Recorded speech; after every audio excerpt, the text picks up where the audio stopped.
љубов, грижа, среќа, тага, болка, сила, визија, мајка. Започнува Мама Визија. Тоа е една приказна која што не ја знаат многу мајки, меѓутоа јас не успеав во доењето. И затоа сега толку инсистирам да мајките се едуцираат во текот на бременоста, да го знаат тој развоен пат и да знаат до кога можат да се трудат за да постигнат ексклузивно доење.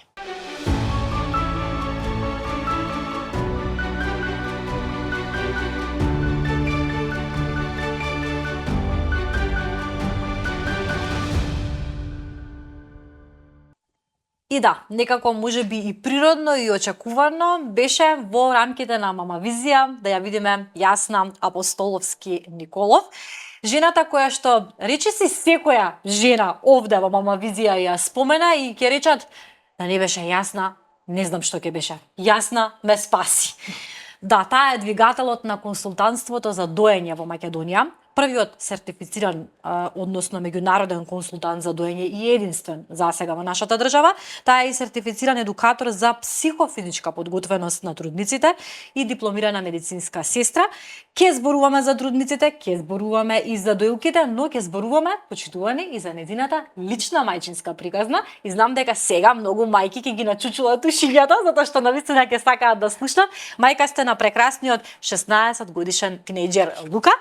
Ви благодарам што ја прифативте поканата. Огромно задоволство ми е што ве имаме во Мама Визија. Ви благодарам и на вас за поканата. Да, ќе зборуваме за вашето мајчинство. Ајде да почнеме од самиот почеток. Може ли да ни ја раскажете вашата лична приказна, вашата љубовна приказна, како започнува и кога започнува? Леле, кога беше тоа? Вака сега кога ќе се навратам наназад, си викам многу брзо поминува времето. Значи јас сум мајка на тинејџер кој што до година ќе полни 18 години и вака кога се навраќам наназад викам колку брзо помина времето. Да. Мојата љубовна приказна започна на моето работно место, каде што всушност и се запознавме со сопругот. Работевме неколку години заедно и оттаму потекна и Лука. Кога ќе се навратам на почетоците и на бременоста, вчера кога разговаравме нели за моето гостување, си викам па тоа е едно толку упорно дете кое што и покрај таква ризична бременост сепак еве го израснате во еден голем дечко. Значи јас останав бремена во период кога мојот брат правеше свадба и самата бременост започна со едно обилно крварење кое што бараше мирување.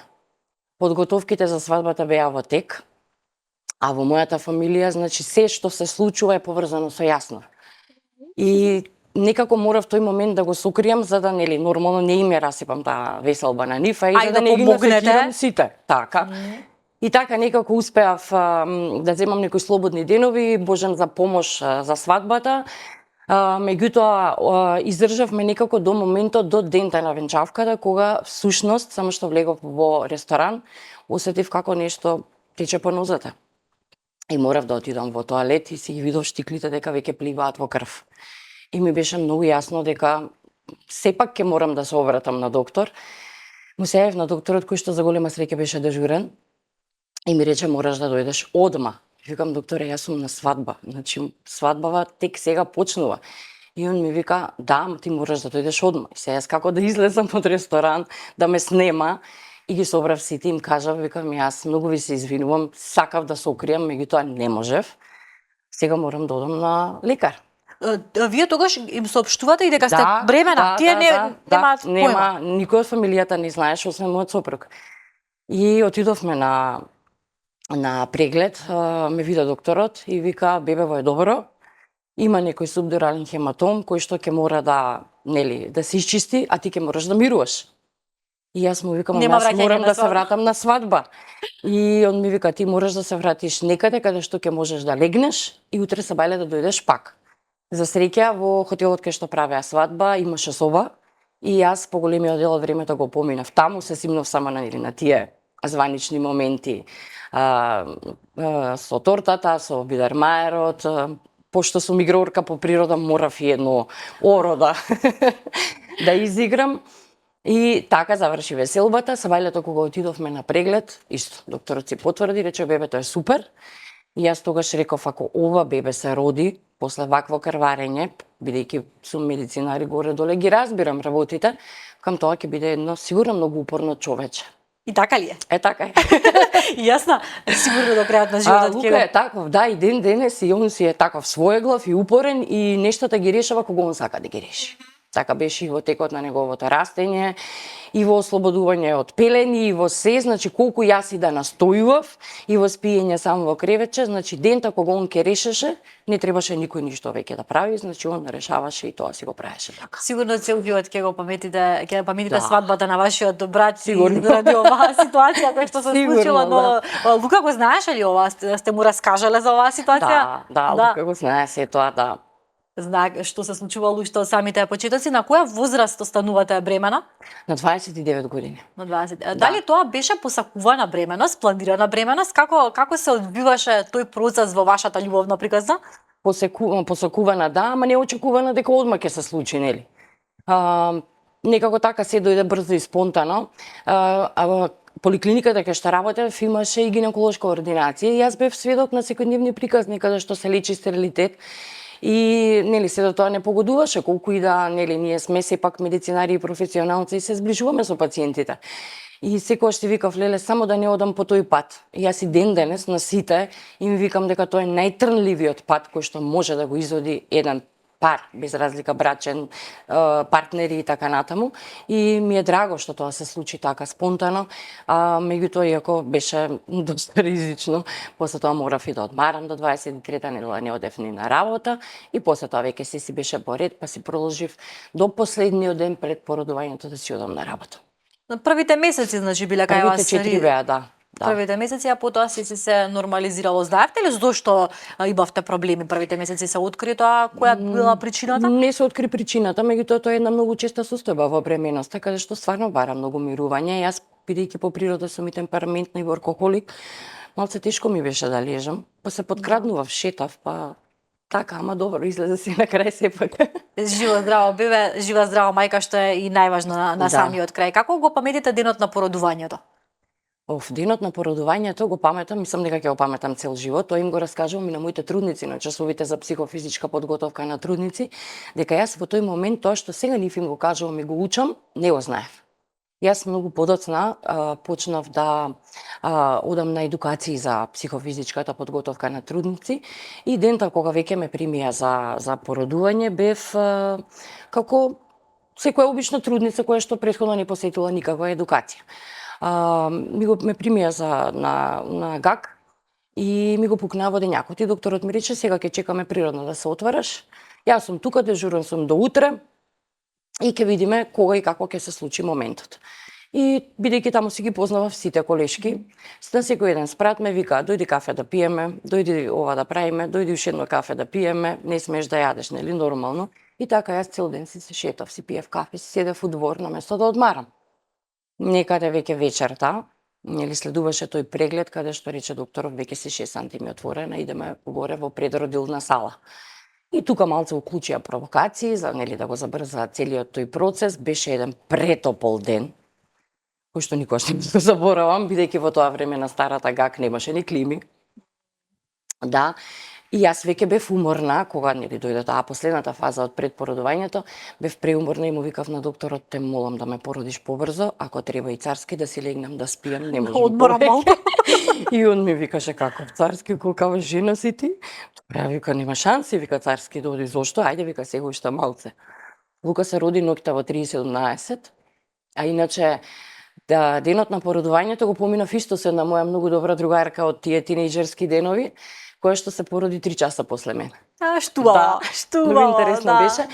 И јас затоа сега секогаш викам дека таа психофизичка подготовка на трудници е многу важна, бидејќи знаеш што се случува во тој период. Да, едукацијата. Јас не знаев, да, ниту ги знаев техниките на дишење, успевав да контролирам и да не плачам и да викам, се тоа, меѓутоа сепак мислам дека доколку бев едуцирана, иако сум медицинар, ќе ми беше малце полесно, барем ќе знаев дека можам и да се одморам, дека тоа не оди така брзо како што гледаме на филмовите, него дека си еден цел процес од часови кои што, нели, викаат дека подобро е ако знаеш, бидејќи така го намалуваш оној страв од непознатото кој што самото пораѓање го поврзува со еден условен рефлекс на болка. Да, и за среќа, ете, вие сте таа која што сега го правите тоа кај новите, кај современата мајка, затоа што навистина значи таа едукација, таа подготвеност, затоа што стравот од непознатото ни прави сериозни проблеми. Имавме и гинеколог овде во Мама Визија кој што кажува дека кога мајката е исплашена во родилиштето,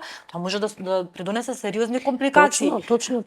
Точно е тоа така, дека може се да тргне супер спонтано и природно, меѓутоа еден страв кај незе, малку поизразен, може целата состојба да ја врати наназад, иако почнало природно породувањето, сепак да заврши царски. Пред да преминеме на трудниците и советите кои што знам дека топло ќе ги пренесете на сите наши мајки и ни мајки кои што не гледаат, па и татковци секако да не ги заборавиме, они се голема поддршка. Се согласувам комплетно. Сакам уште малку за вашата приказ, знаете како Лука го добива своето име Лука. Тоа беше борба една. Во тие 2 години, 2008-2009, беше една експанзија на имињата Лука и Давид. И секое второ дете беше Лука, секое второ беше Давид, нели? Плюс, минус некое друго. Сопругот беше тој кој што рече, ако е машко, јас ќе одлучам како ќе се вика. И викам, добро, кои се опциите за избор? Едното беше Лука, а едното беше Небојша, по некој негов многу добар другар од детството. Бидејќи мојот сопруг е србин по татко и од таму потекнуваше нели тоа име Небојша дека може да влезе како опција за избор на име. И јас му реков, те молам, не. Значи, и сама си реков, јасна, помири се, нека е второ, секој е второ Лука и твоето Лука, ама сепак ми звучеше подобро. Во генерацијата на Лука, во основно, беа во оделение тројца Лука, и они сите се викаа по презиме. Дури и внука ми, која што последните 3 години од основното учеше со нив, она и дома го викаше по презиме. И мајка ми стално и вели, зошто го викаш така? Значи, он си има име и оно и вика, ние во школа така ги викаме, за да може да ги разликуваат. Сега двајцата Лука се многу добри другари и во средно се заедно, и пак е прашањето кога ќе отидеш во школа, јас сум мајката на Лука, на кој Лука? А кој Лука? Да, така да неговото име е едно често на убаво и библиско име, и убаво име, и верувам дека преубаво му стои на Лука. Каков е Лука? Какво дете? Како би го опишале? Па Лука е едно така самостално дете, кое што јас, иако сум многу отсутна од дома, сум горда што сепак сум успеала да го воспитам и да го самосталам. Лука е дете кое што од 6 месеци е во градинка. Во тој период, јас заради работата на која што работев, ме побара и порано се вратам ако може на работа. Опција за да го чува дома жена беше некако недостижно. А и ете, ако другите помогнеа финансиски, ќе беше сепак прашање како за толку брзо време ќе најдеме нели соодветна дадилка која што би го чувала. Некако со сопругот се договоривме да пола од денот го чува он, па он после тоа продолжуваше на специализација, бидејќи се уште учеше тие неколку години кога се роди Лука. Меѓутоа тоа беше само 4 дена, на крај 5-тиот ден веќе телефоните вриште, јас морав да трчам од работа дома и како си дојдов дома решив дека ќе морам да најдам опција за нели Лука да оди во градинка, кога сепак требаше да одберам помеѓу нели некоја дадилка која што треба да ја најдам, да барам подолго време за да е соодветна за толку мало бебе, и воспитувачките во градинка сепак мислев дека они со 30 и 40 годишно искуство ќе бидат посоодветни. Подобри дадилки од било која друга дадилка која што треба да се најде брзо. Како си дојдов од работа, како вака се разминавме само со сопругот. Ја влегов, он излезе трчајки, Лука го стави во количка преку улица и отидов во градинка, задзвонив. И ми викаат, повелете мајка, викам, јас дојдов детето да го прашам дали ќе ми го примите во градинка. И ми вика, па големо детенце, крупно, 9-10 месеци, колку е? Не, викам 6. И она застана вака и ми вика, зошто мајка толку рано? Викам, затоа што јас морам да се вратам на работа, бабите и дедовците работат. Опција, нели, некој да го чува дома или вие сепак ве одбрав вас. Меѓутоа во тоа време немаше толку гужва во градинките како што има сега. Така комплицирано, пред 16 години поедноставно беше. И они ми рекоа, нема никаков проблем. Супер. Ќе го примиме, само ќе мора да ни носиш некои готови кашички во случај нешто да не јаде од ова тука, да имаме сепак нели бекап опција. Лука од втор ден во градинка е со спиење цело работно време до последниот ден пред школа. Дисциплина. Да. Уште од бебе со И ден денес многу жали по градинката. ви спомени знае нешто. да си да. Значи јас на учителките од градинка кога и да ги сретнам, секогаш и секогаш ќе кажувам дека сум им преблагодарна. Затоа што Лука беше астматичар како дете. Се уште се бориме на одредени моменти, меѓутоа сега е веќе поголем и многу полесно го поминуваме тоа, меѓутоа во градинка кога одеше беше многу често болен со обструкции, бевме многу често во Козле. И они знаеа дека неговата состојба не е заразна, него дека е нешто што нели Треба нега. па треба нега и треба може да престојува во колективна установа без опасност за другите деца. И јас кога им речев денеска не ми се чини дека е добар, меѓутоа јас морам да отидам на работа до 12. Ако е нешто е зорот претходно јавете ми се ако не ќе го земам во 12 и они апсолутно никогаш ми го немаа вратено. Дури некогаш знае да ми се јават и да ми речат не се кире, добар е, може да остане на спиење, дојди после работа. Прави негователки, тоа многу значи. Каде го оставаш детето, можам да замислам тоа колку ви било вас во тој период и тие навистина ви се нашла во тој период и затоа што прифатиле и да, прво затоа што прифатија, второ беа има многу голем авторитет. Многу посветува внимание на децата и јас сум стварно презадоволна од тој период и мислам дека сега кога ќе ме прашаат еве и пациентите и се, што мислиш која е најсоодветна возраст, еве твоја препорака, јас им викам мене не ме прашувајте, моето дете од 6 месеци е во градинка. Не сум компетентна за тоа да го кажам. Некогаш ми викаат па нели ти беше жал толку мало да го оставиш, едноставно мораше. Значи, животниот пат налагаше дека мора да биде така. Како беше вашето лично искуство со доењето?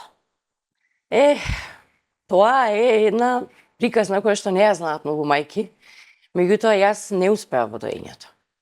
И затоа сега толку инсистирам да мајките се едуцираат во текот на бременоста, да го знаат тој развоен пат и да знаат до кога можат да се трудат за да постигнат ексклузивно доење. Јас Лука го доев неполни 2 месеци. Бидејќи едноставно не знаев дека треба да бидам трпелива, дека треба да бидам поупорна, дека не треба толку многу да се форсира адаптирано млеко, дека не е многу важен прирастот во тежина кај детето, дека треба некој да имаш некаква помош, стручно лице кој што ќе те води во целиот тој процес. Мене ми е многу драго што јас сум денеска дел од огромен број успешни доенечки приказни и што едноставно некако така си ја пополнувам таа празнина што не успеав подолго време да го дојам Лука. Да, вие имате една многу благородна професија, почнувајќи од тоа што сте медицинска сестра, па со сево ова што го правите, оваа добрина што ја ширите кај сите мајки. Знаете како, многу ме интересира каков ќе биде вашиот одговор на следното прашање. Како изгледа еволуирањето на доењето кај човештвото? Каде е тој застој? Каде е таа кулминација? Како доаѓа до моментот во едно современо општество да една современа мајка се соочува со проблем кај доењето, кај еден човечки чин, па и не само човечки, тоа е суштествен чин кај животните, физиолошки процес, кој што е толку едноставен и било секогаш нешто наједноставно, еден од наједноставните чинови што ги прават и животните, и еве животните продолжуваат да го прават, каде се случува застојот да луѓето се изгубат во тој процес? Каде е проблемот? Затоа викам јас, нас е проблемот на, нели, општо е проблем на глобално ниво. Да. Меѓутоа, има земји кои што многу посветуваат внимание на едукација и на поддршка, за да можат малце таа стапка на доење да ја зголемат. Меѓутоа, маркетингот на адаптираните млека, суплементи за замена на мајчино млеко, е многу агресивен во цел свет, што едноставно доминира и го поттикнува оној момент колкава е важноста на доењето, односно исхраната со мајчино млеко за едно новороденче, бебе, дете, кои се здравствените придобивки и за бебето, и за мајката понатаму во животот. Затоа е тука многу клучно да ние прво го едуцираме здравствениот персонал, за да може здравствениот персонал понатаму да помага на сите идни дојулки. Да се едуцираат дојулките, што се случува и каков е тој развоен пат на лактацијата, колку време треба и колку треба да бидат они трпеливи и упорни во цел тој процес, за да на крај постигнеме ексклузивно доење. Еве, тоа е нешто што јас не сум го знаела, иако сум медицинар. Значи, сум учела средно, сум учела факултет, сум стигнала до 3-та година на медицински факултет и се откажав, зашто сепак доминираше сестринството како професија кај мене. И затоа после тоа си се доедуцирав за другиве работи. Не сум го знаела и едноставно не успеав. И тоа гледам дека е проблем кој што се уште се провлекува и ден денес. Еве, јас, Лука е 17 години, значи со тоа сум се соочила пред 17 години, меѓутоа сега е поагресивно. А и мајките се поуплашени. Да. Јас имам мајки кои што се многу храбри и ми викаат, ако ти сметаш дека не треба да дадам ни капка, нема да дадам. Јас секогаш велам, ние ќе успееме во доењето. Не по цена да го прегладнеме детето, ама не по цена да го прејадеме.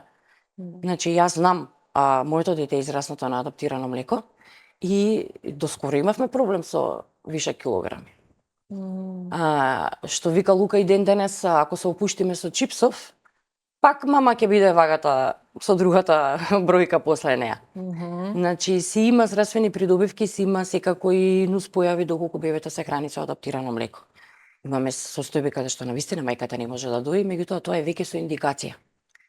А сите други треба да знаат дека процесот на развој на лактација е 4 до 6 недели. Кај некои мајки до 8-та па и до 10-та недела сме работеле. Али сме биле пресрекни на крај кога сме успеле да постигнеме ексклузивно доење. Прво, ние го немаме оној момент на започнување на доењето во првиот час после породувањето. Бидејќи немаме baby friendly. Тоа ми е едно од прашањата. Да, ги немаме baby friendly акредитираните родилишта и тоа не можеме да го воспоставиме, за жал. Јас на трудниците им викам, барајте го час поскоро после тоа бебето. Кога ќе дојде во родилиште? Кога ќе ви го дадат одма во соба, кога ќе ве сместат, одма барајте го бебето. И да, они ќе ми пишат или ќе ми се јават од таму, вика, ама сестрата ми вика дека немам млеко, имам само колострум. Значи, колострумот е млеко.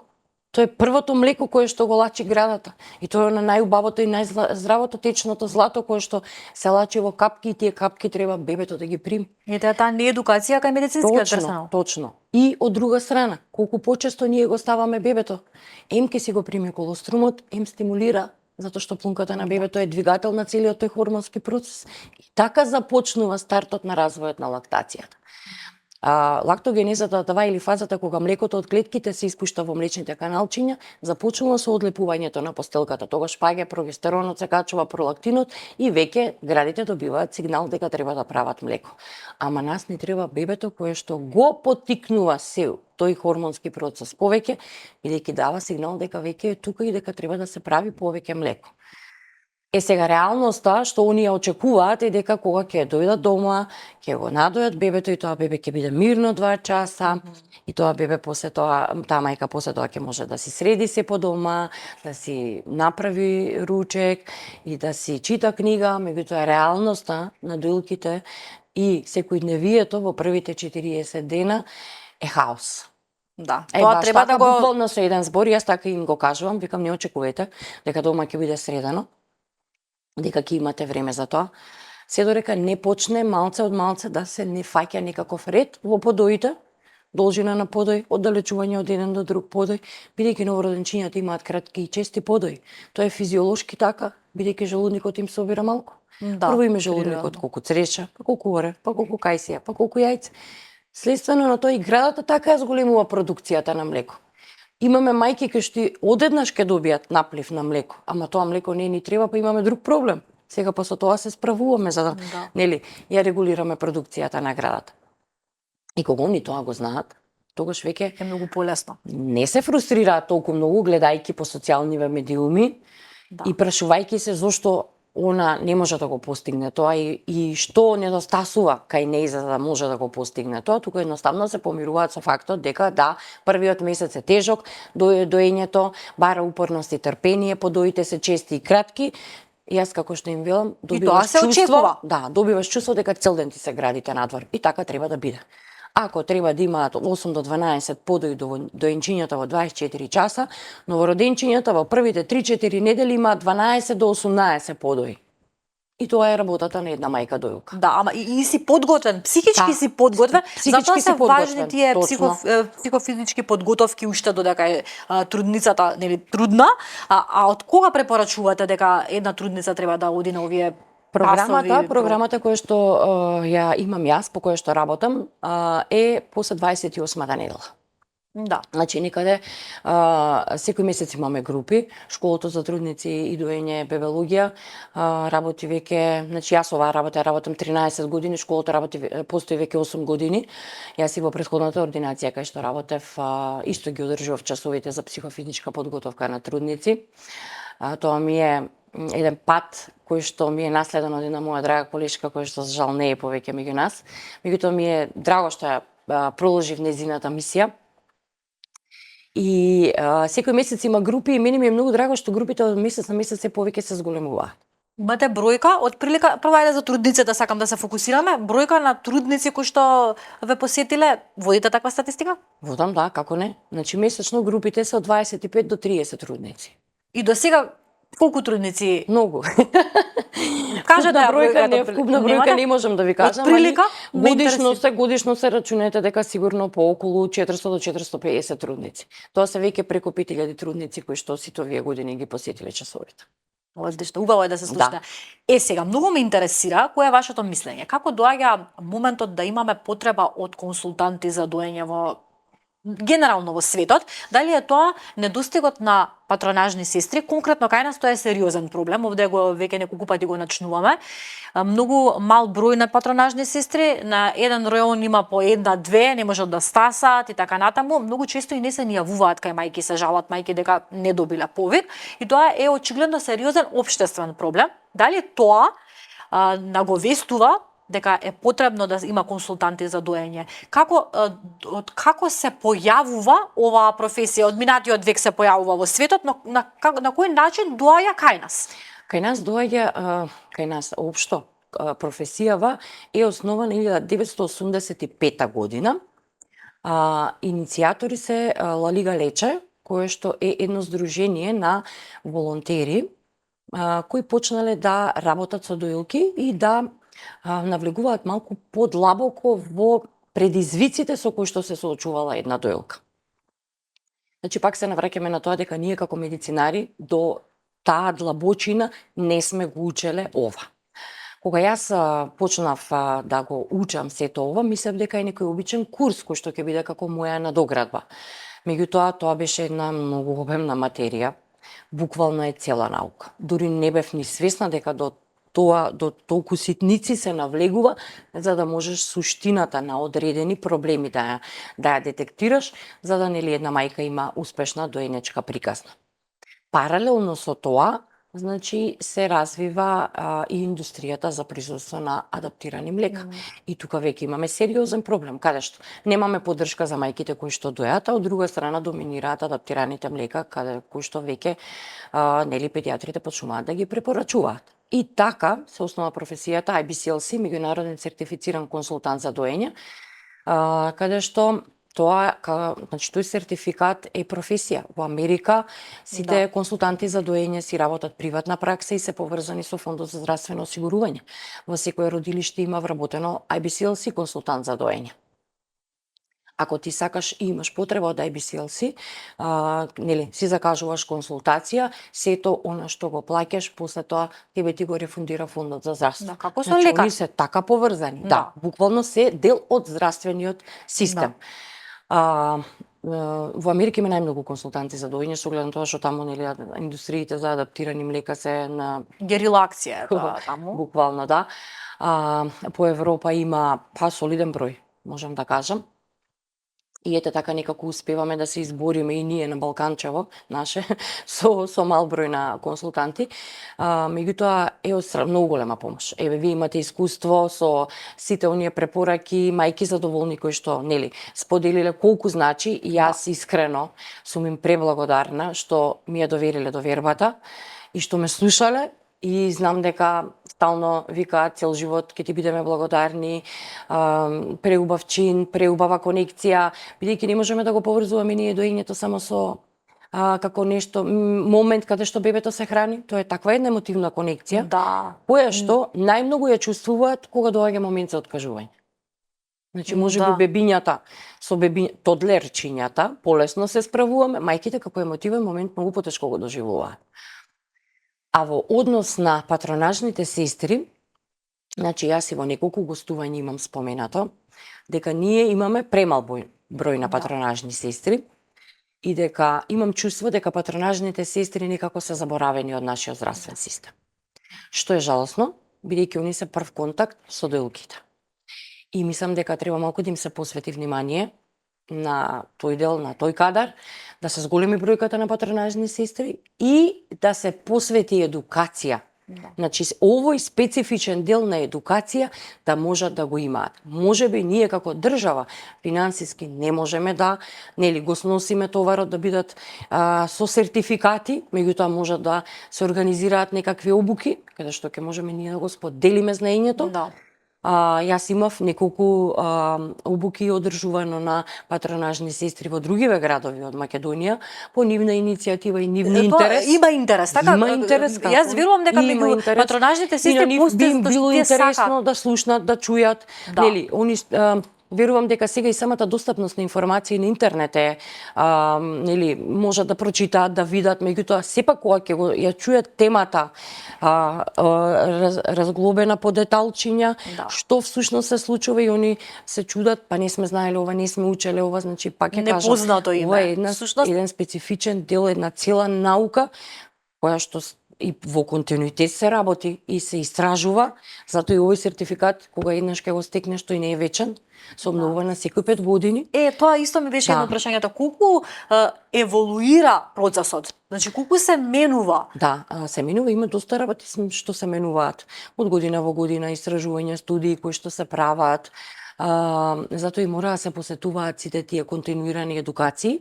Можеш да собираш сертификати и поени, каде што ќе треба да ги приложиш на секои 5 години. Значи првиот пат кога треба да го обновиш, ресертифицираш сертификатот, собираш 75 поени, минимум 75 поени.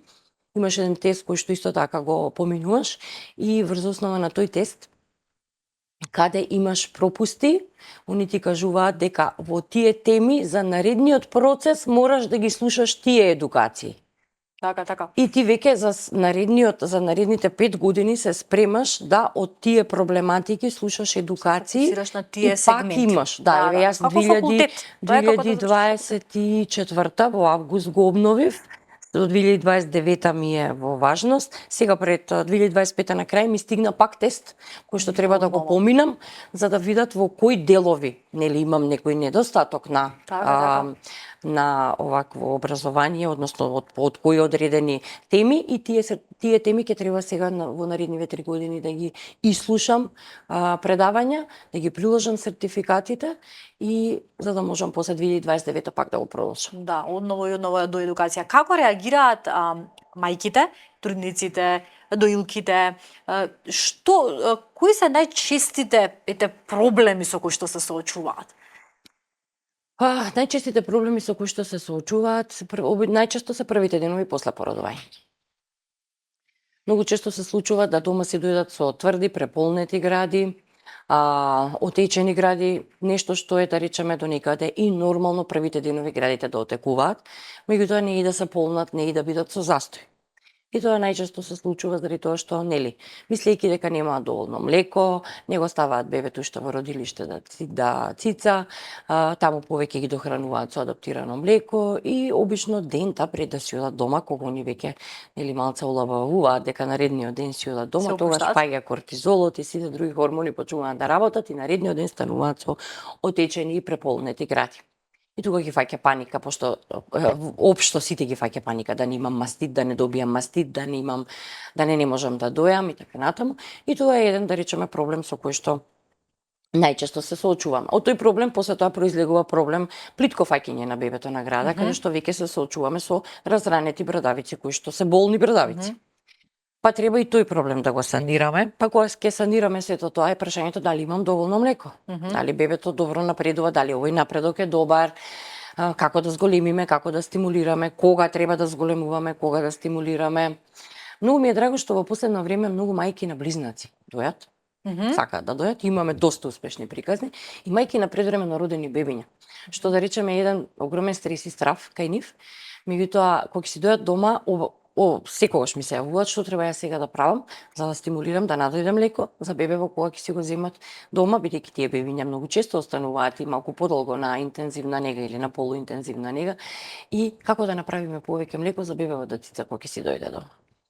И тоа се да речеме најчести предизвици на почетокот. Подоцна исто, знаеме да се соочиме со такво нешто, да речеме успешно ќе тргне приказната првиот месец, меѓутоа се уште имаме болни брадавици, се уште имаме по некои ранички на брадавиците, па ајде да видиме зошто се случува тоа, дали можеби бебето има некоја орална рестрикција или можеби само е плитко поставување заради несоодветно поставување од страна на мајката или можеби тврда ареола па не може да направи убав вакуум или можеби хиперлактација, голем млаз кој што го засркнува бебето и така има предизвици во текот на доењето. Да, кој што каде што сепак знае да се направи некој златното каналче, знае да се направи некој застој на градата, уни ќе се олабават, ќе се опуштат дека се е во ред, ќе облече некој прслук со фишбанче, некој настан ќе отидат неколку сати, ку другиот ден брзо јасна градата. Да. Одма реакција има бебе не цицало толку сати, но како и да е, ако на време си побараат помош и поддршка од стручно лице, сепак имаме на крај брзо решавање на проблемот за да можат да се продолжат со доење. Ме интересира и за ги споменавте предвремено родените бебиња, кога се работи за мало бебе со мала килажа, тоа има помалку сила. Има ли тука некоја посебна техника? Како тоа бебе да се стимулира? Дали е различно? Има разлика во Зависи во која недела е родено бебето. Они прво не ги пуштаат дома ако немаат доволна килаж. Значи, бебе без разлика колку е родено под 1,8 кг, нив не ги пуштаат да си дојдат дома. Кога веќе ќе си дојдат дома, тие се бебиња од 1,8 кг и нешто, 2,30, 50, 70 грама. Меѓутоа се веќе бебиња кај кои што, виталните функции, виталните знаци се во ред, затоа и ги пуштаат и тука веќе можеме да пробуваме со доење. Зависи од во која недела. Еве имаме едно бебенце кое што беше родено 35-та недела и кое што кога го пуштија дома 1,8 кг, мајката почна одма со доење. Да. Нормално. Нема правило. Поспоро напредуваше, меѓутоа сите други витални параметри беа во ред. Дури не беше и пациентче во ординација. На 2-3 дена доаѓа го меревме и некогаш и велеше и докторка па јас ки кажев доде малце со шприц навечер. Мајката беше категорично дека шише не сака да дава и дека ако треба и е ептен нужно да ќе даде, меѓутоа не сакаше. И кога напоменавме да додаде со шприц, она викаше не, еднаш му дадов и он веќе другиот ден го минува цицањето. Нема потреба. Добар е, си оди во пелените се полни, напредува во тежина, не му давам. И вистина, тоа беше тој прв месец каде што они често доаѓаа на прегледи, често го меревме бебето, го следевме дека е супер и она успеа да не даде воопшто шишац. Да, браво, да. Упорноста на вистина на крајот се исплати. Тоа бебенце беше помало родено, 35-та недела, и не беше на интензивна нега. Него, си постигна килажа за брзо и си го пуштија дома. Имам сега едно друго бебенце кое што е родено 34-та, мислам дека недела, меѓутоа тоа бебе помина подолго време на интензивна нега. И кога ги пуштија дома, мајката цело време си работеше во процесот на стимулација, меѓутоа беше некако, па кога повеќе ќе дојде, па кога повеќе ќе надојде, како го пуштија бебето, но веќе почна се охрабрува дека треба многу поинтензивно да стимулира. И ја стававме да цица, меѓутоа и додаваше со шишење. И успеавме да исхраната биде апсолутно со мајчино млеко, значи без дохрана, дел на града, дел со шишенце. И се уште сме така комбинирано, меѓутоа повеќето се ослонува сега и на доењето. Доењето, да. Сепак фокусот е повеќе на доењето. Сепак се постигнало. Тие се малечки, меѓутоа тие се најголеми борци. И нив инстинктот за преживување доминира. Јас зашто викам, мене ми се тие поинтересни за работа, бидејќи се многу поголеми борци. Овие што се термински родени бебиња, они си го имаат развиено рефлексот, они уживаат во доење. Може ли да има што има влијание врз квалитетот на млекото? Има ли влијание возраста на мајката? Не, нема. Возраста на мајката нема. Ние во ординација, кај што работам, имаме 3 мајки кои што се над 51 година. Тие се мајките првородки кои што ги имавме и по медиумиве дека се на поголема возраст и остварени како мајки. Сите 3 доеја. тоа нема никакво влијание врз квалитетот на млекото, затоа што ете постојат нека митови, ама на крај ќе ги оставиме митовите околу доењето и млекото и сите тие поврзаности. Ме интересира и околу циклусот и доењето. Се случуваат мајки, нели, да не добијат, ќе се изразам народски, да немаат циклус дури и откако ќе се породат.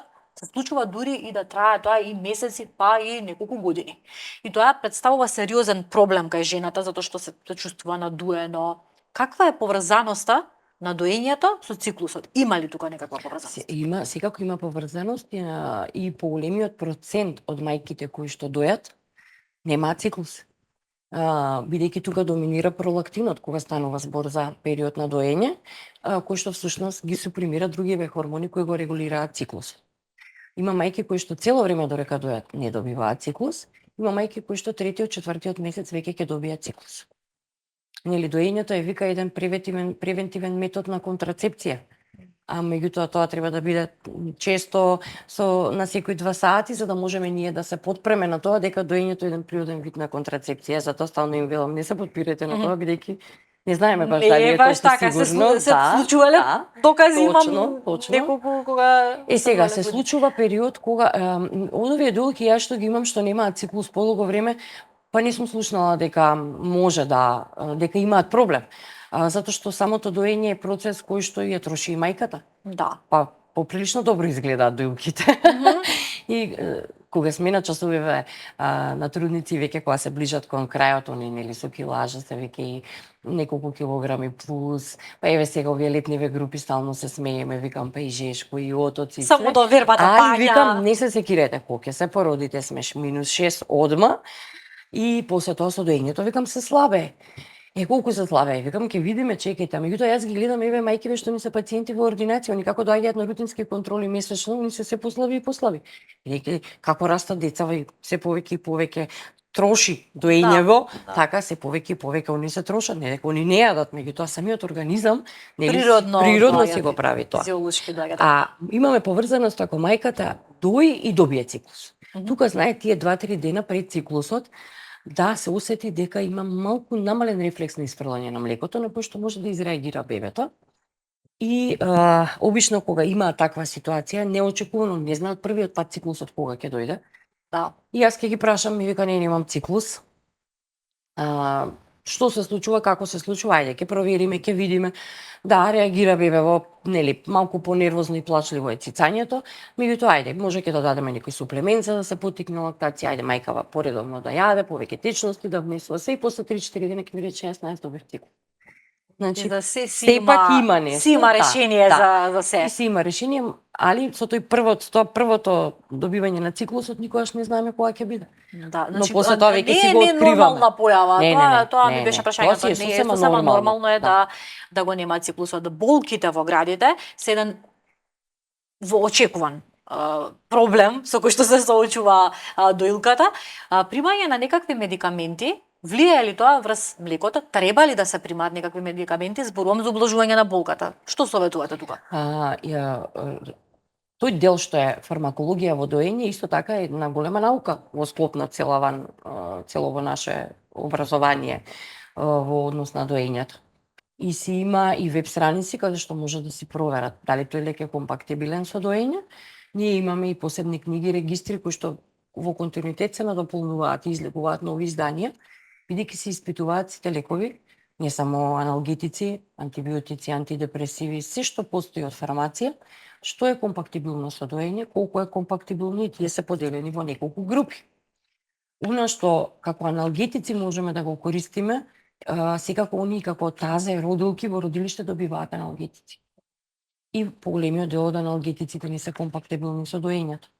Јас затоа им викам секогаш кога имате потреба од некој лек или снимање, дали е тоа рентген снимка, дали е компјутерска томографија, магнетна резонанца, прашајте ме дали треба да го паузирате доењето, да можете и да фрлате млеко, затоа што поголеми се ограничувањата на примање на лекови и вакви диагностички процедури во бременоста отколку во доење. А кога сме кај тоа, Доналд Трамп рече да трудниците да не пијат парацетамол. Добро, за него нема да коментираме. Ја не сум стасала да расчитам што све е околу тој парацетамол, мада само така слушам што нафрла и читнувам. Кај луѓето е дозволен парацетамолот, ибупрофенот, делумно кетаналот. Значи имаме аналгетици кои што може да ги примаат и дорека дојат антибиотици, антидепресиви. Значи има мајки кои што имале претходно анксиозност, некоја полесна форма на депресија, па во бременоста нели се намалила терапијата или скоро се ја престанале. И после со доењето секогаш ме прашуваат, смеам, не смеам, до одреден временски период не ги примаат, меѓутоа кога ќе ги осетат веќе симптомите дека почнуваат да се учествуваат, прашуваат. Значи тоа што се доилки не значи дека они не смеат да лекуваат некоја хронична болест. Да. Има многу состојби каде што Секакви ситуации има, не може да застане со терапијата. Точно, затоа и се работи многу на тоа поле и секој еден нов лек кој што излегува се истражува. Дали може и е компактибилен со доење.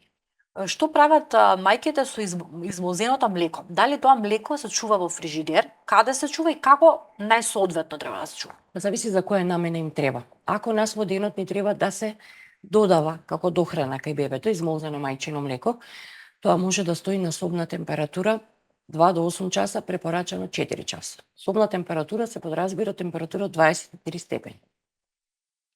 Во обичен фрижидер може до 72 часа, препорачано е 48 часа. На полицата позади во фрижидерот, не во вратата, кај што често се отвара и менува температура. Во замрзнувач може 6 до 12 месеци, препорачано 6 месеци. Ако им треба, значи, за да се дополнува, за да се дохранува бебето, значи може и на собна температура и во обичен фрижидер. Ако сакаат да складираат за да имаат залиха, може во замрзнувач да си го замрзнуваат. Да. Каков совет давате за мајките кои што имаат ранички на градите? Ете некакви проблеми што настануваат. Зелка, една од мајките тука спомена дека Зелка е еден од оние бабини совети. Кои се вашите најдобар другар. Така? Зелката ни е најдобар другар, ама зелката ни е нешто кое што помага за болка, црвенило, оток. Така? И јас стално викам, тоа е прва SOS линија која што ја превземат. Значи масажа под топол туш, бебето да цица, редите ладни листови зелка и после ја барате јасни. Зашто стварно зелката многу помага во такви акутни состојби кога имаме. После ја барате јасно. На крај. Не, ми викам прво тоа правиш, па после се јавуваш. Не, вика прво ќе се јавам. Не, тај ти зелка, па јас после тоа ќе го решиме проблемот. А за рани на брадавиците, прво треба да видиме зошто се настанати раните на брадавиците.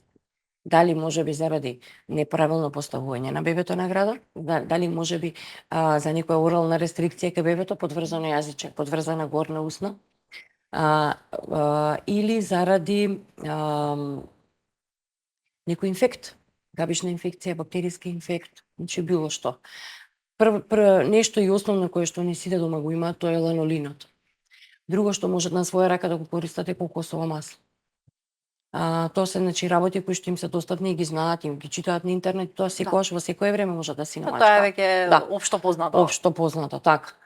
После тоа треба да видиме какви се тие ранички, дали е само површинска механичко оштетување, дали е веќе рана направена и тогаш веќе се третира и со некои медицински креми, кои што ќе овозможат побрзо да заздрават за да не се прекинува доењето и да не се користат силиконски брадавици. Што со мајките кои што не успеале да воспостават ексклузивно доење, како да работат на психолошкиот момент, а сакале? Има нели некои мајки се решени дека не сакаат, тоа е легитимно право. Точно, и тука не смееме да ги обвинуваме, си имаат причина зошто го прават тоа. Така е, но што со оние кои што очајно сакаат, си го замислиле доењето, си го посакувале, не успеале, како да работат на психолошкиот момент? Јас стално им викам, во поголемиот дел од случаите, еве јас сум една од нив, каде што не сум успеала затоа што едноставно не сум знаела што треба да правам. Кога нели ќе одите на лекари, кога ќе ви кажа знаеш детето е малце напреднато, мораш да додаваш повеќе дохрана, а при тоа никој не, јас секогаш се лутам и велам зошто не е опцијата мајката да се измолзи и да додаде мајчино млеко. Значи тука ќе стимулираме, затоа што градата работи на принцип побарувачка понуда. Колку ќе побараме, толку ќе направи. Зошто не е опција, ајде мајка измолзувај се додава и него е опција адаптираното млеко. И веќе колку повеќе ние го даваме шишото и го даваме адаптираното млеко, толку повеќе и го оддалечуваме бебето од градата и не стимулираме лактација и градата се вика тогаш во ред не треба да правам. И наместо да ја развиваме, ние ја згаснуваме лактацијата. Има состојби каде што мајката, после месец дена, месец и пол, 2 месеца, ќе рече, јас отидов предалеку со дохранава. Сега можам да се вратам на доење? Да, Може. може. И ајде сега правиме релактација. Од почеток стимулираме и враќаме се на нас. Имаме и такви приказни, дури имавме еден приказ на случај, тој приказ на случај беше објавен во списанието на Академија за доење и имав постер презентација на конгресот кој што се одржа во Сплит. И тоа ми е, таа мајка, значи мислам дека никогаш нема да ја заборавам бидејќи беше преупорна и да, Браво. тој процес на релактација бара да стварно еден месец имаме дисциплина и упорност да и стимулираме и вратиме млеко, а и бебето да го вратиме на града. Бидејќи они кога да се научат на шишето, кое што е многу лесно, Да. после тоа малце потешко им доаѓа на града. Меѓутоа тој контакт кожа на кожа ги враќа нас. Еве еден специфичен пример. А кои се ете така најспецифичните примери кои што ви оставиле впечаток со кои што сте се соочиле, мајки кои што ве фасцинирале? Многу има такви. Верувате, јас, иако стално викаат, многу мал процент на доење имаме ние во држава. Не знам, викам, јас имам многу дојлки. И тоа многу упорни дојлки.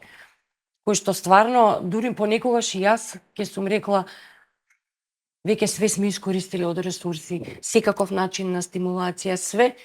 Дали ќе успееме во последен момент се некаков пресврт се прави.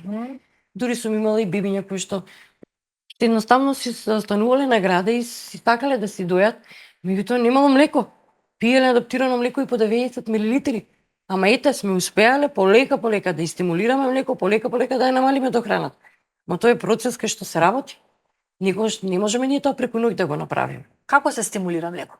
И се стимулира и со одредени суплементи, и со редовно ставање на бебе на града, и со измолзување со пумпа, што нив повеќе ги фрустрира. Да. Јас вика се молзав немам млеко. Ама јас не ти реков да гледаш викам во пумпата. Јас ти реков да гледаш во бебето, во телевизорот, во некоја книга да си читаш, а да оставиш пумпата да си ја врши работата.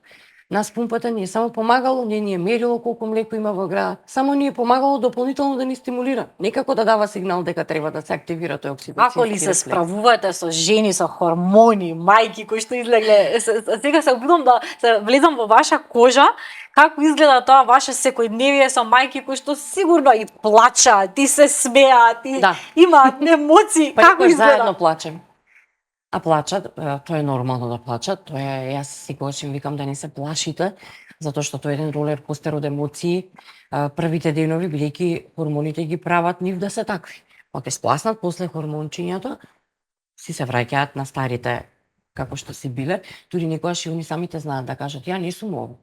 Ја не сум Да. била ваква, дури не се сакам ваква. Зошто плачам на секои 3 минути, зошто плачам кога ништо не се случува, ама тоа се хормони. И буквално не си ти. Да, не си ти, да. Тоа е не си ти. докажано дека не си ти. А каква е улогата на таткото во лактацијата? Улогата на таткото исто така е многу голема. И на таткото, и на блиските членови на семејството. Таткото треба да ја поддржува, бидејќи може би што викаат они, се можам да направам, само немам града. Ама и тоа се е многу, значи што они го прават. Таа логистика, јас стално викам на татковците, вашата улога логистика е исто така тешка како што е улогата на мајката во однос на доењето. Да некогаш ја одмори мајката, за онда го погледа бебето, да ја поддржи дека ќе успее, едноставно психолошката поддршка на нив многу им значи. Особено од партнерот, а и од блиските членови на семејството, бидејќи бабите знаат понекогаш да бидат со поголем притисок. Па тој притисок може да биде и позитивен и негативен. Значи јас сум имала дојлки кои што заради притисокот од бабите рекле нема да дојам. Да. И едноставно јас можеби толку години работам со дојлкиве и со труднициве и веќе и психологијата ја познавам и енергијата во куќата ја познавам, дури некогаш и приметувам дека да им се наметнува на мајките дека стварно е преголем притисокот, па знам да им кажам малце да се трнат на страна, повеќе да се сами во соба со бебето за да спонтано и дојде тој природен процес на доење, не да биде под притисок, бидејќи колку повеќе сме го правиме под притисок, толку неубаво се осеќаат. Исто што им напоминувам и на труднициве. Ние знам секогаш се радуваме кога на некој близок ќе му се роди бебе и сакаме можеби да помогнеме, можеби некогаш и ненамерно го поставуваат прашањето: имаш ли млеко, доиш ли? Да, несвесно. Ама во тие први сати после породувањето, кога ќе ти го постава тоа прашање, малце неубаво им доаѓа на нив. Да, И стално им викам кога ќе почнат да ви честитаат и да го прашуваат, да ви го поставуваат прашањето, каже да, имам, да, дојам. И толку. Макар и да не. Бидејќи другарките секогаш ми викаат, ама имаш, ама ако немаш, знаеш што ќе се јавиш на јасна ќе дојде. Да. Тоа е втората реченица. Тоа е Ако втората немаш, реченица. имам едно бројче. Ама нив притисок многу некогаш така некако им прави неубаво чувство како да не се остваруваат, ќе што викаше една од улки вика трудницава моја породен еден ден пред мене и го носат бебето на годуи. Ја уште вика не знам ни дали ќе имам млеко, ни дали ќе се остварам, а сите ме прашуваат на телефон. Малце неубав момент. Да. Јас затоа викам, Добри, да гледаме сите, да. Тие се непристојни Малце да прашања. се ограничиме, дури јас не ги прашувам. И им кажувам на часове, кога ќе се породите во групата, ќе пишете, ќе си честитаме све. Јас прашање за доење не поставувам. Лични прашања нема Ако потреба. сакате и имате потреба од Така мојата е. помош, ќе ми се јавите. И зошто бе вика, па ти тоа го работиш? Зошто јас не знам, после породувањето со хормоните, вие како ќе се здружите? Да. И не сакам да правам притисок. Апсолутно, така е. Знаете, го споменуваме вештачкото млеко, а во минатото чиста појава кај жените кои што не доеле била помошта од друга жена. Доела друга жена. Светската здравствена организација не го одобрува ова денес во современото општество. Каков е вашиот став за тоа? Јас имам примери со такво нешто. Ето тоа се примери што исто така никогаш нема да ги заборавам. Има мајка која што доеше близначиња и која што и порано мораше да се врати на работа, бидејќи работи за транска компанија. И во исто време, значи, она имаше золва која што имаше бебе. И золвата собираше, складираше млеко и оние еднаш во неделата го зима и она тоа млеко го даваше на нејзините бебиња. Такво споделување на млеко од една мајка на друга, јас имам многу примери, меѓутоа тоа се блиски членови на семејството. Споделување на некој што не го познаваш, иако ние пред неколку години со Наташа доење со љубов направивме една страна и се вмреживме во таа во таа светска глобална мрежа и имаме Facebook страна направено Human Milk for Human Babies. Значи некоја мајка која што има повеќе мајчино млеко кое што не го искористува, го подарува на некоја мајка која што сака да го зема. Имаше неколку иницијативи каде што си зема, имам и јас примери, меѓутоа тоа на една рака можам да ги избројам, каде што некоја мајка земала од друга, не се блиско роднинско сродство, меѓутоа и те се познаваат. Кај нас тоа функционира само меѓу поблисни. Дали е здраво? Зашто да не е здраво? Не е нешто што би наштетило, тоа ми е прашање. Исто така имав една мајка од наша македонка во Норвешка која што живее и која што ги слушаше часовите онлайн на психофизичка подготовка на трудници и имавме после тоа онлайн консултации за доење и јас кога ја прашав колку адаптирано додаваш ти, она ми вика, не додавам адаптирано. Јас вика имам една мајка која што секој сабајле ми носи мајчино млеко. Јас вика цело време само мајчино млеко додавам. И викам, тоа функционира ке вас, да, вика, без никаков проблем. Секој сабајле вика, она ми носи. Тоа значи дека веќе ми го одговоривте и следното прашање. Следното прашање ми беше за мајките кои што посвојуваат бебиња. Како тие да се снајдат? Има протокол во Канада, имаат протокол за како да се стимулира мајчино млеко кај мајка која што посвојува дете. И од кога се почнува со тој протокол, да. Како се стимулира, кој што све се пие, како и кога треба она да почне да молзи, за да во моментот кога ќе си го земе бебето, веќе има мајчино млеко. Одлично. Сега, како Лука реагира на вашата професија? Како реагира? Интересно му е. Интересно му е? Интересно Бидејќи вие сте јавна личност.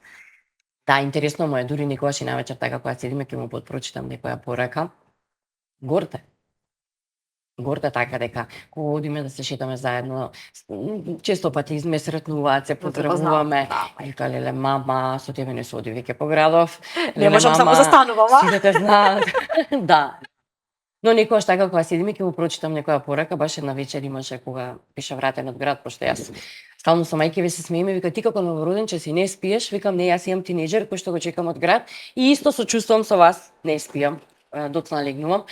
И му читам една порака од една од моите трудници и он веројатно некоја мимика сум направила на лицето и ми вика мама што се случило. И јас викам малце поракава ме така, викам тешко ми дојде, му давам да прочита. И пораката ми сето таа, нели, мака што се имаше доилкава беше те молам, знам дека е утре недела и дека е ден за семејството, ама те молам ако можеш да дојдеш кај мене. И му ја давам да чети, он вика, мама, да одиш. Ве поддржува во тоа. Да, и вашиот сопруг ве поддржува со оглед на тоа што тој е лекар во која област? Он е физијатар, специјалист физијатар, да. Сега, исто тука ми доаѓа прашањето, растејќи го Лука, како изгледаше вашиот живот, колку ве промени вас лично мајчинството?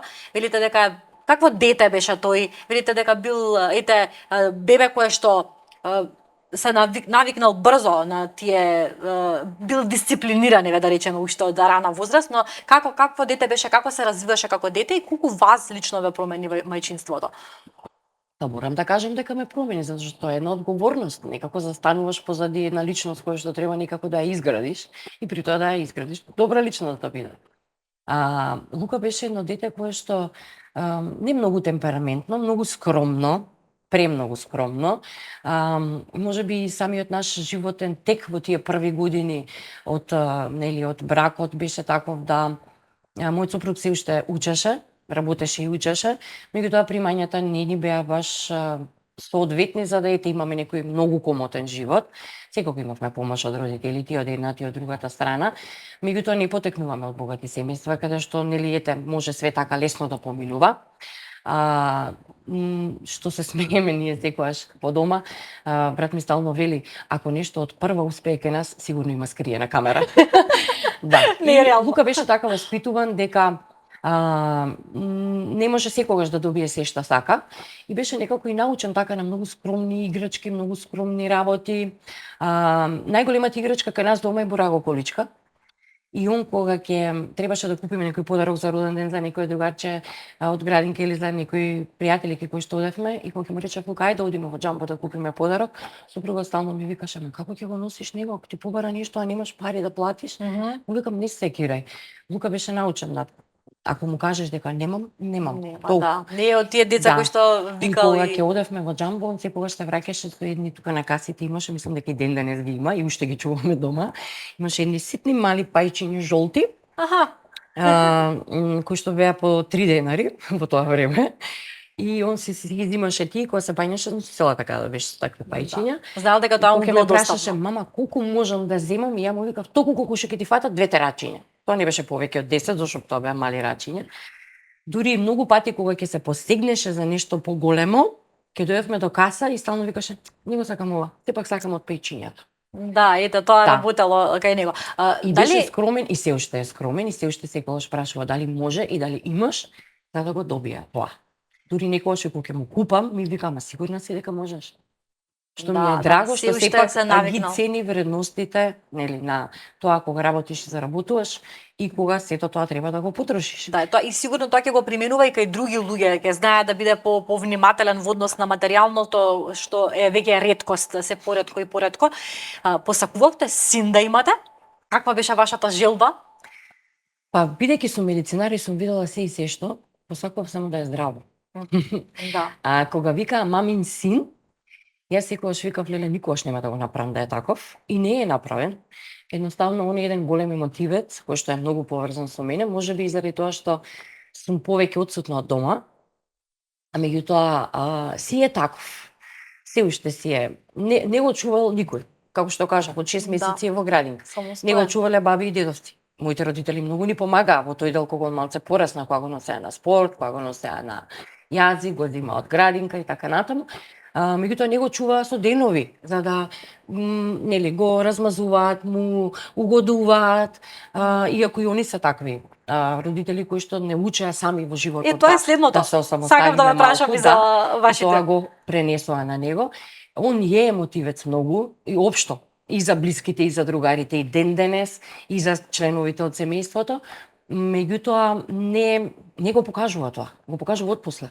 Значи во моментот не реагира така. Одбранбен механизам може би има така. Си го покажува он некако отпосле тоа и се надевам дека карактеристика кај него ќе го направи он понатаму да остане така добра личност со голема емпатија. Каква е вашата мајка? Како паметите дека бевте воспитувана од неа? Каде го поминавте вашето детство? Колку сте слични на вашата мајка како мајка? Мајка ми беше многу строга. Многу. Татко ми кај нас беше тој кој што повеќе попушташе, а мајка ми беше многу строга и авторитативна. Ден денес ја памтам како стои на тераса и ме чека кога се враќам од град, колку минути каснам.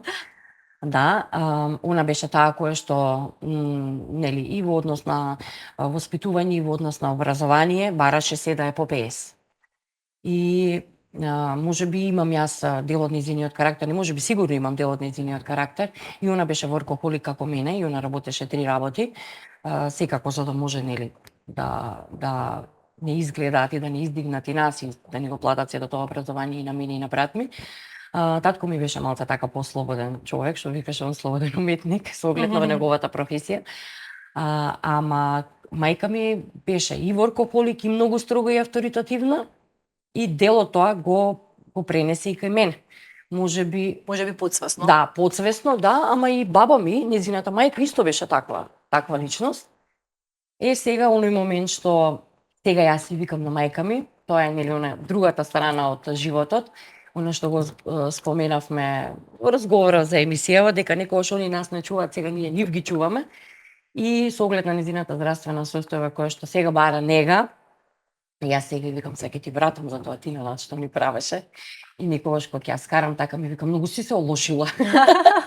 Тоа е кругот на животот. Да, тоа го зборувавме дека всушност како велиме родителите не чуваат нас, потоа децата ги чуваат родителите, но така и треба да биде ciklусот на животот.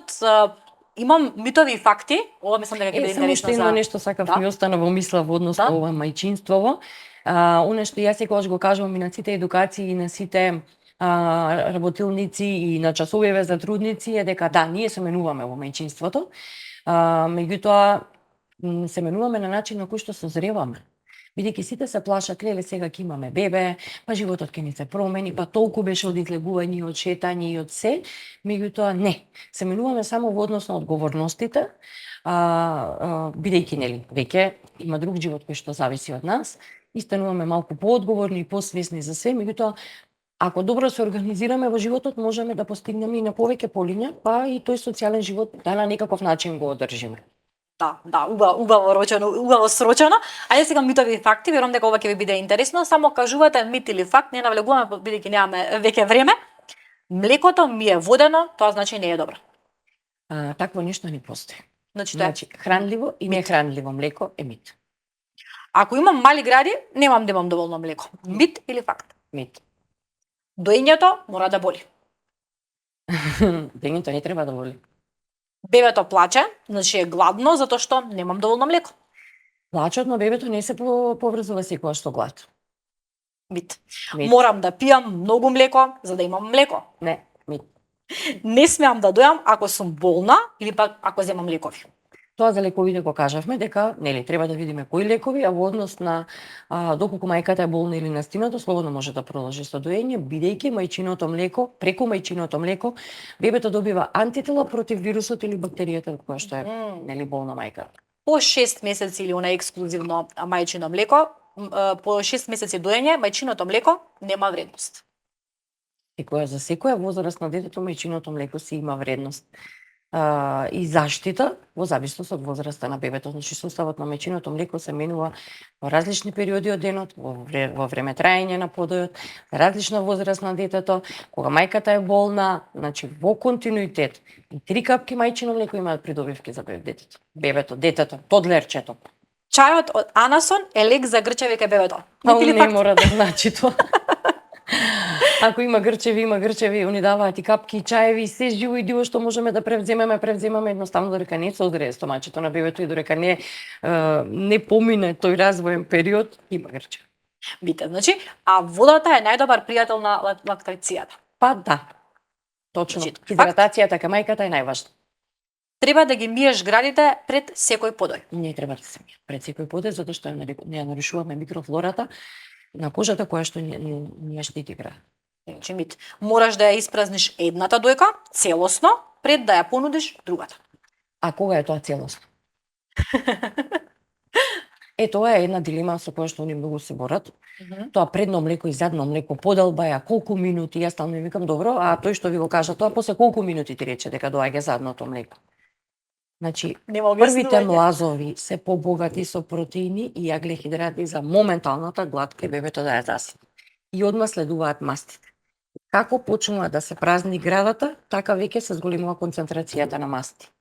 Точно е дека имаме промена во составот, но нема ограничување во минути. Може и И наизменично? најважното, храната никогаш не останува празна, само се намалува млазот на изфрлање на млеко. Што значи може и наизменично да се Може, само не многу кратко. Да, така. Доењето ќе ги уништи твоите гради. На кој начин? Мит. Не смееш да вежбаш додека доиш. Млекото ќе ти се расипе. Не може да вежбаат, има мајки кои што се вежбаат без проблем. Мит. Само треба повеќе течности да внесуваат. А ако имаш маститис, мораш да прекинеш со доење одма. И тоа е мит. Митер. Имало мајки, јас имам примери мајки кои што имале мастит, абсцес, па сме продолжиле со доење.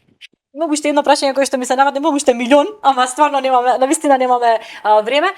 Кога е срамота да се дои? Мислам, која возраст, до која возраст е дозволено да се дои? 2 години, 2,5 години, 3 години? Дали е срамота? Дали има срамота во тоа? Срамота нема, тоа можете да доите до оној момент додека мајката сака да дои. Да речем, освен ако бебето не одбива. Детето не одбива, затоа што има да речеме дечиња кои што спонтано и самостојно едноставно денеска не ќе да цицат. Да. И толку. Тоа е да речеме за нив еден полесен начин на одбивање, за мајката е потежок бидејќи не го очекувала тој момент. СЗО вика до 2 години. Дури сега кога беше периодот војниве, кога почина и ова со адаптираниве млека, СЗО препорачуваше доење до 3 години. Некаде просекот за одвикнување од доење со мајки со кои што јас работам во нашава држава е па некаде околу 2-2,5 годишна возраст. Иако имаме и пациенти во ординација кои што 3-3,5 години уште дојат, повеќе од 4 не сум чула. Не допрало до мене дека некоја мајка повеќе од 4 доела, барем од ја што ги познавам. Може би и има, зборам за во нашава држава, по светот има секакви примери, нормално. Меѓутоа тоа е еднаш во денот. Да. И тоа им е некако на мајките повеќе како инекција со бебево, со детево, колку дека се близкост. потпираат, дека го рачунаат како се уште доја. Да, одржуваат некаква конекција, меѓутоа не се потпираат на тоа дека тоа е доење кое што трае. Инаку просечно е некаде тука 2-2,5 години. 2,5. На крајот имаме подароци, што ви ги подготвуваме. Ова е од Фрида, секретницата која што благодарам ни го дава многу. мирисот на Мама Визија и Благодарам. накид, рачно изработен од Богарт. Верувам дека ќе го вклопите во вашиот стил, познавајќи ве, знам дека убаво се облекувате секогаш, со здравје да си ги користите. Фала многу на вас за подарокот. На крај заокружуваме со вашата Мама Визија за Лука. Клучното прашање, ќе биде ли Лука лекар? Не. Лука нема некакви афинитети према медицината, има скроз према сосема спротивно нешто. Но и јас стално велам, иако прашањето е да, пошто сме медицинари, и двајцата дали Лука ќе биде лекар или можеби ќе биде во некоја дејност од медицинава, јас стално велам не. Во нашава држава не би сакала да биде. Ако ептен имаше афинитети, би го насочувала да малце повеќе надвор се едуцира и нели работи надвор. Некако не знам, не сметам дека ние како здравствени работници некако па и во државава не сме ценети смее, ама не до толку како што може надвор како лекар да те и да се оствариш и да се едуцираш и да те почитуваат и цена. А која е вашата Може би грешам, ама јас така некако го имам доживеано тоа. Што вели Лука, мама, вие цел живот сте учеле и пак, ете, немаш ти све што сакаш да имаш. Нели? Па, може би до некаде е во право, ама мене ми е драго што сум избрала оваа професија, затоа што сепак ми е денот исполнет со работа и ете, имам и задоволни мајки, задоволни пациенти. Сум сакала да ја работам оваа работа, јас и затоа не ја продолжив медицински факултет. Ама ако останев, може би јас ќе бе Секако тој ќе се тргне по својот пат, Да. ќе го поздравиме, ќе ви се заблагодарам од срце, знам дека ќе биде огромна радост за многу од нашите гледачи што ве имавме овде. Благодарам што одвоивте време. Благодарам и на вас за покана. Почитувани, а вам ќе ви се заблагодарам што погледнавте уште една епизода на Мама Визија. Секако продолжете да не следите и не заборавајте да пишете некој убав коментар под ова видео и секако да стиснете дека ви се допаѓа.